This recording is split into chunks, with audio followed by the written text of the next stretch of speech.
₹5 के Reynolds pen की जगह 25,000 की गांठ की जैकेट आ चुकी है, शूज़ आ चुके हैं, बहुत एक्सपेंसिव कपड़े आ चुके हैं, बड़ी गाड़ी फॉर्च्यूनर आ चुकी है। जो लोग उनसे एसोसिएट करते थे अपने आप को, आज उनसे एसोसिएट नहीं कर पा रहे। वो चीटेड फील कर रहे हैं। अरविंद केजरीवाल जी का जो पूरा का पूरा रुझान था वो सिर्फ और सिर्फ वोट तक सीमित होकर रह गया और शराब में घोटाला किया, शीश महल बना, तो एक बहुत बड़ा डिसओरिएंटेशन हो जाता है कि आप जिन सब चीज़ों के लिए आए थे वो तो आप कर ही नहीं रहे हो।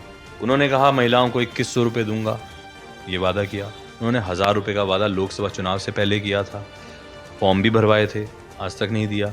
3 साल हो गए, पंजाब में ये वादा किया था, आज तक नहीं दिया। नमस्कार, स्वागत है आप सभी का पीपीएम टाइम्स में और मैं हूं आप सभी के साथ मानसी झा। जैसे कि आप सभी को पता है कि चुनाव का दौर चल रहा है और सारे प्रत्याशी दिन रात मेहनत करते हुए नजर आ रहे हैं। तो इसी के लिए मैं आज खास बातचीत करने के लिए मेरे साथ मौजूद है नगर के पूर्व विधायक नितिन त्यागी जी, जिनसे बात करेंगे और जानेंगे क्या कुछ अब की बार माहौल है चुनाव को लेकर के। नितिन जी, सबसे पहले आपका बहुत बहुत स्वागत है हमारे चैनल में। Thank you so much. Thank you. Nitin ji, ये बताइए, जैसे चुनाव का दौर है और आप लक्ष्मी नगर से पूर्व विधायक भी रहे हैं, तो इससे पहले मैं जानूं क्या कुछ तैयारी है और क्या लग रहा है कि अब की बार किसकी सरकार है? देखिए, मुझे लग रहा है कि जो आम आदमी पार्टी का एक ऑरा था और जिस सब चुनावी रणनीति के साथ वो आए थे कि बहुत ईमानदार हैं और कट्टर देशभक्त हैं, आज वो सब खत्म हो चुका दिल्ली के अंदर। दिल्ली के लोगों को समझ में आ चुका है कि आम आदमी पार्टी एक झूठ का जो है पूरी की पूरी पोटली है, जो अब खुल के सबके सामने आ चुकी है। जो आम आदमी वाला एक ऑरा क्रिएट किया था अरविंद केजरीवाल ने, रेनॉल्ड्स का पेन लगाना, छोटी गाड़ी में घूमना, बड़ा घर नहीं लूँगा कहना, वो सब अब ख़त्म हो चुका है। एक बहुत बड़ा आलीशान महल बन चुका है और ₹5 के रेनॉल्ड्स पेन की जगह 25,000 की गांठ की जैकेट आ चुकी है, शूज़ आ चुके हैं, बहुत एक्सपेंसिव कपड़े आ चुके हैं, बड़ी गाड़ी फॉर्च्यूनर आ चुकी है, हर चीज़ चेंज हो चुकी है।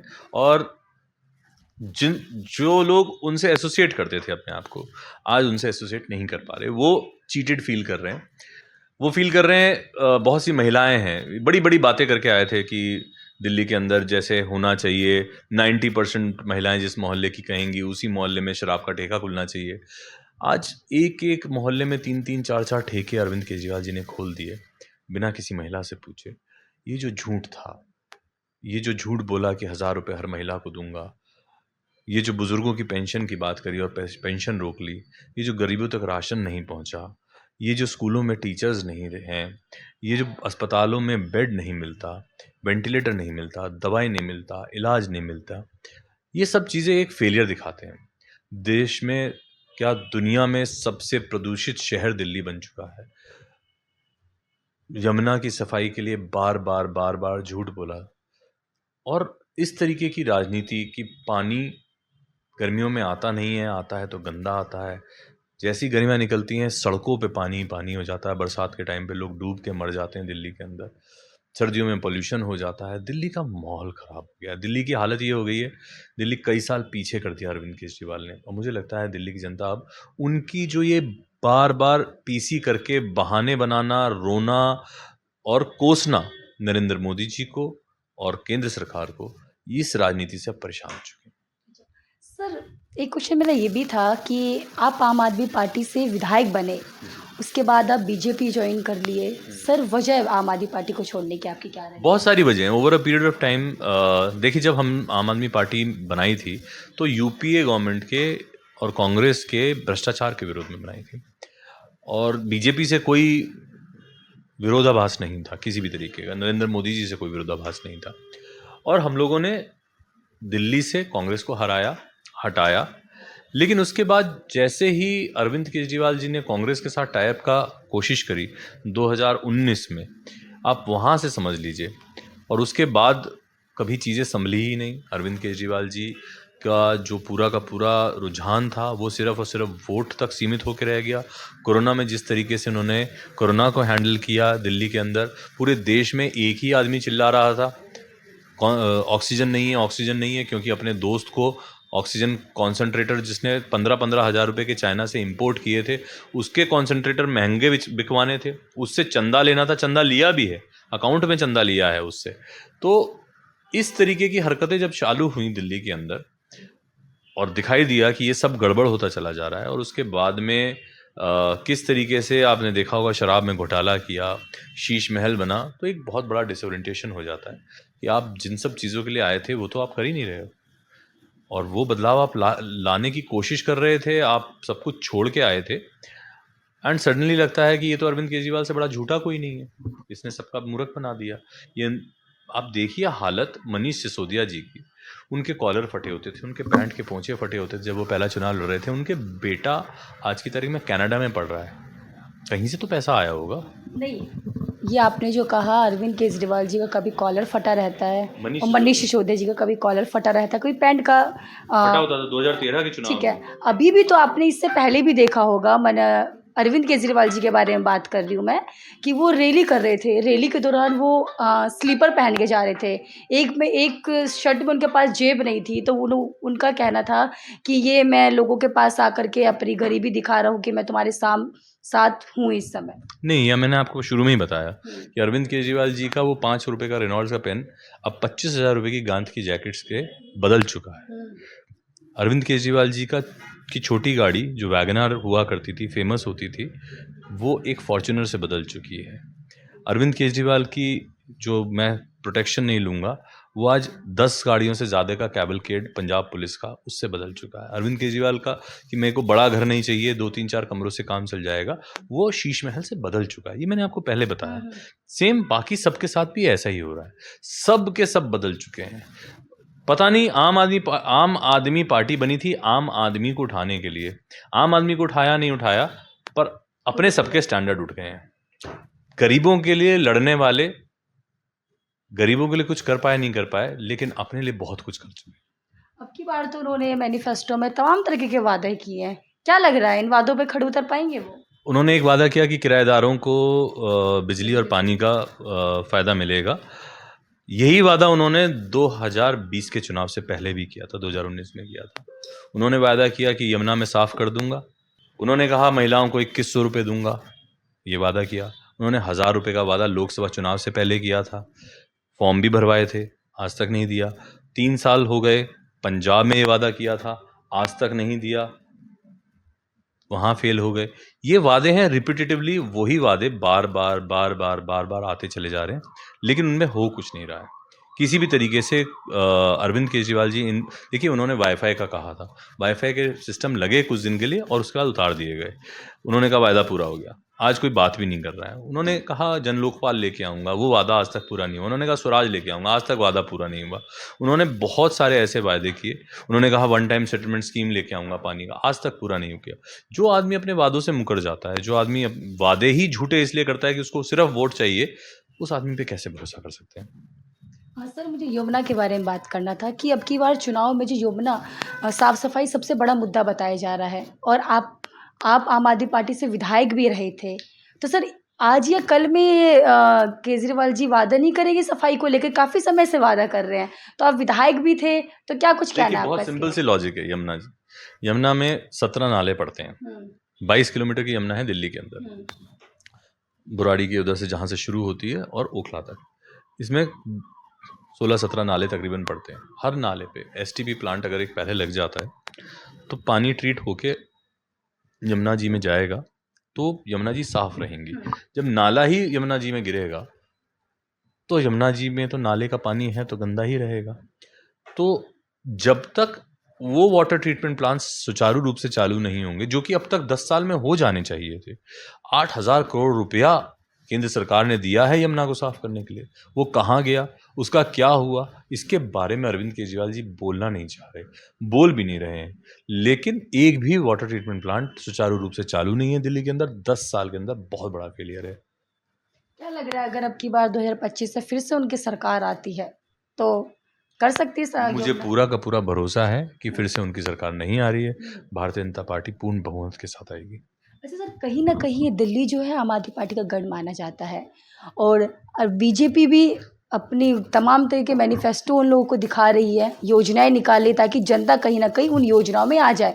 तो अरविंद केजरीवाल भी पीछे नहीं है उनसे, तो क्या लग रहा है जनता एक बार फिर से फ्री की योजना में जाएगी या विकास में जाएगी? देखिए, भारतीय जनता पार्टी ने अपनी योजनाएं भी दी हैं, जल कल्याण योजनाएं भी दी हैं, और विकास के लिए भी भारतीय जनता पार्टी जानी जाती है। अरविंद केजरीवाल जी सिर्फ झूठे वादों के लिए जाने जाते हैं। अरविंद केजरीवाल जी ने कहा पानी के बिल माफ़ करूंगा, लेकिन पानी के बिल लोगों के आते हैं। इनफैक्ट गर्मियों में इस साल अधिकांश दिल्ली के नलों में पानी सूख गया था, पानी नहीं आ रहा था तो कीचड़ का पानी आ रहा था। लोगों को 12 के 12 महीने पानी खरीद के पीना पड़ता है, वो भी तो पानी का बिल है। कम से कम 50 रुपए का दिन का अगर वो पानी पी रहा है, 100 रुपए का पानी कोई घर खरीद रहा है पीने का, तो महीने का 3000 रुपए का बिल तो ये हो ही गया, जो कि महंगा पड़ रहा है उसको अरविंद केजरीवाल के फ्री के पानी से। आप सोचिए, नरेंद्र मोदी जी ने कहा कि फ्री पानी देंगे, लेकिन वो पानी आपके नल से भी आएगा। अरविंद केजरीवाल ने अभी कुछ दिन पहले एक नौटंकी करके दिखाई थी, और राजेंद्र नगर में एक घर से नल से पानी पी के उन्होंने दिखाया था। सेम चीज 2018 में 2019 में मनीष सिसोदिया जी ने मालवीय नगर में करके दिखाई थी, और कहा था 1 साल के अंदर अंदर पूरी की पूरी दिल्ली में आप नल से पानी पी पाएंगे। उसके बाद कुछ नहीं हुआ। 5 साल बाद चुनाव आता है तो अरविंद केजरीवाल फिर से वही नौटंकी करके दिखाते हैं।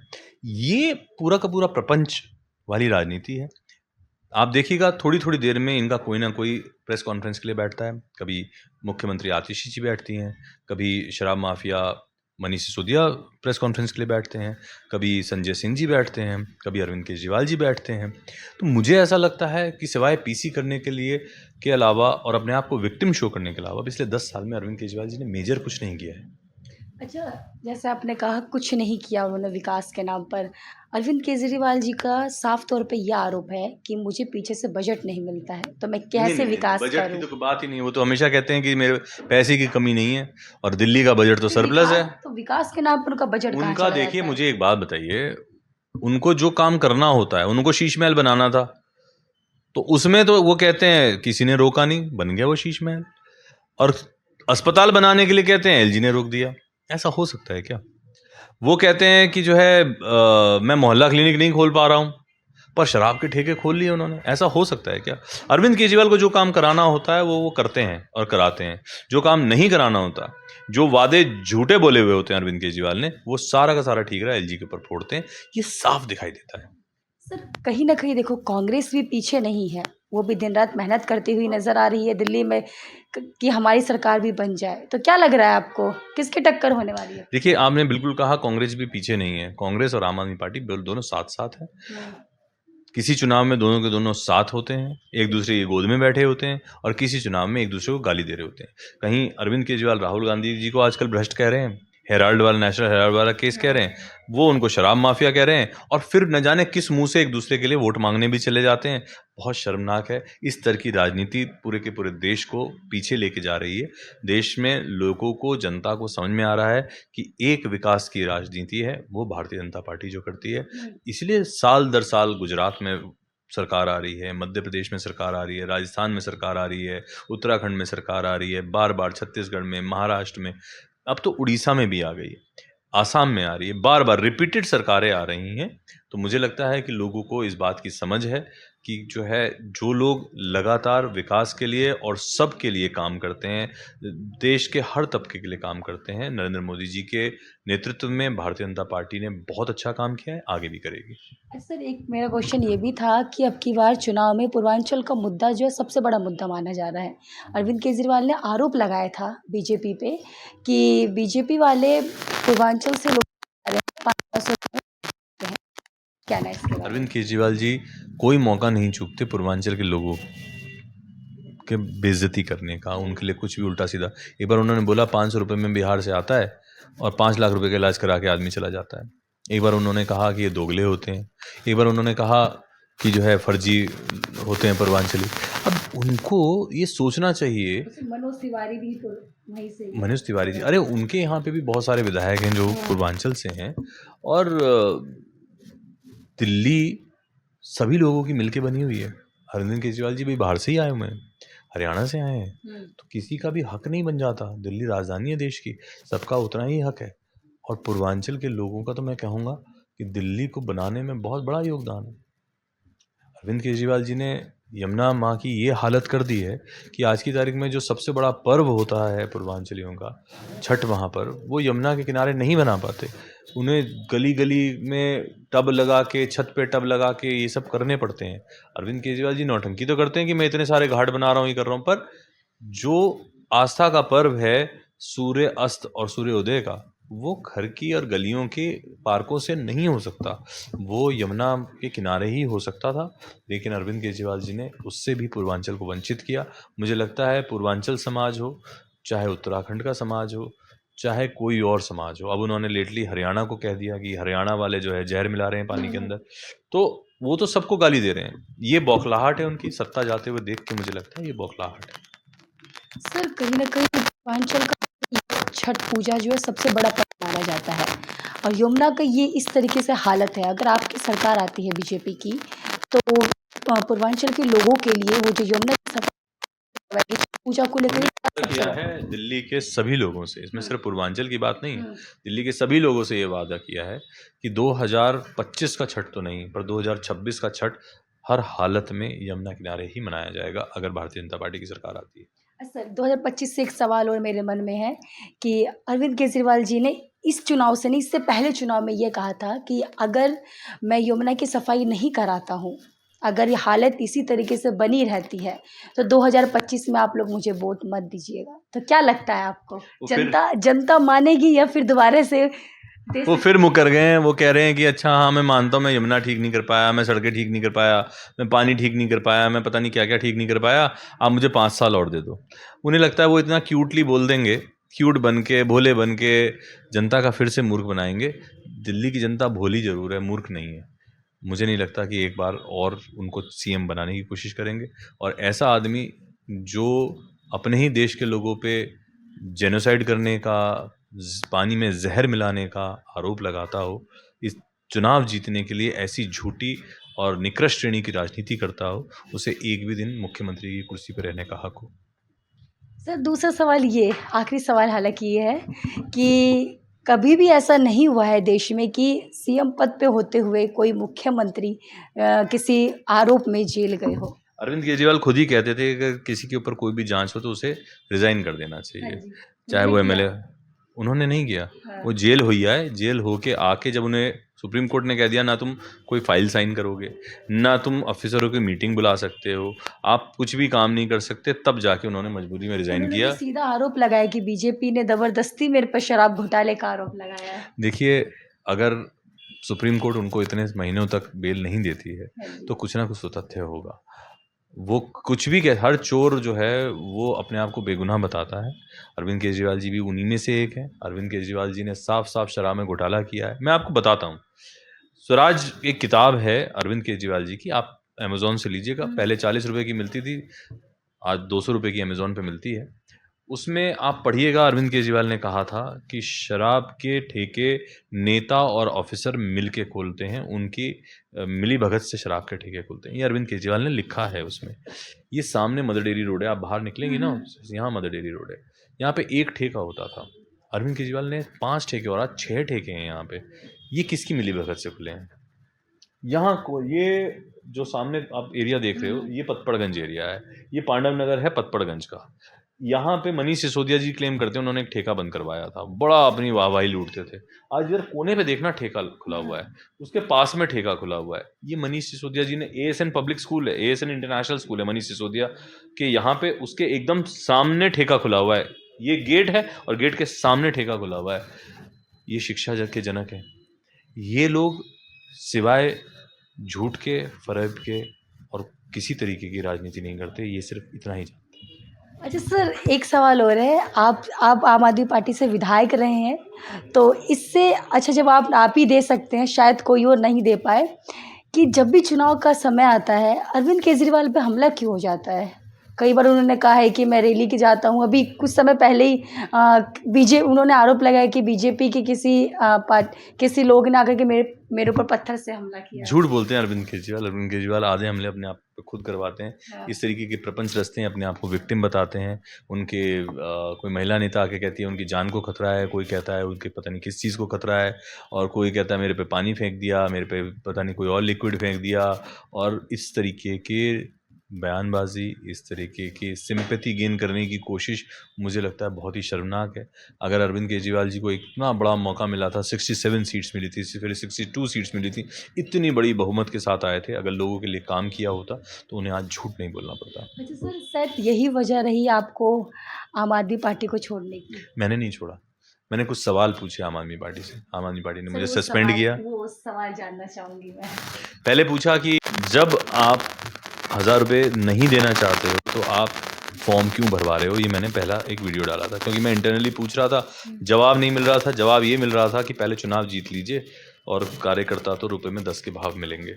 तो लोकसभा के समय पे ये हालत होगी, अरविंद केजरीवाल ने जनसभा नहीं करी, वो रोड शो कर रहे थे, वो 1,500-2 हज़ार किराए के लोग बुलाते थे, वो उनके साथ इस विधानसभा से उस विधानसभा रोड शो करते हुए घूमते थे। ये आरोप तो बीजेपी। मैं आपको बता रहा हूँ, ये मैंने वीडियो डाला था कि किराए पे लोग क्यों बुलाने पड़ रहे हैं, क्या हमसे गलती हो गई कि आज की तारीख में लोगों को अरविंद केजरीवाल पे भरोसा नहीं रहा, जिस दिन मेरे को सस्पेंड किया पार्टी से। इस तरीके के सवाल मैंने पूछे थे। मैंने जब मैं विधायक था तब भी मैंने पूछा था, मैंने मनीष सिसोदिया जी से पूछा था। एक फ्लेक्स बैनर जो है 6 रुपये स्क्वायर फीट के हिसाब से छपता है।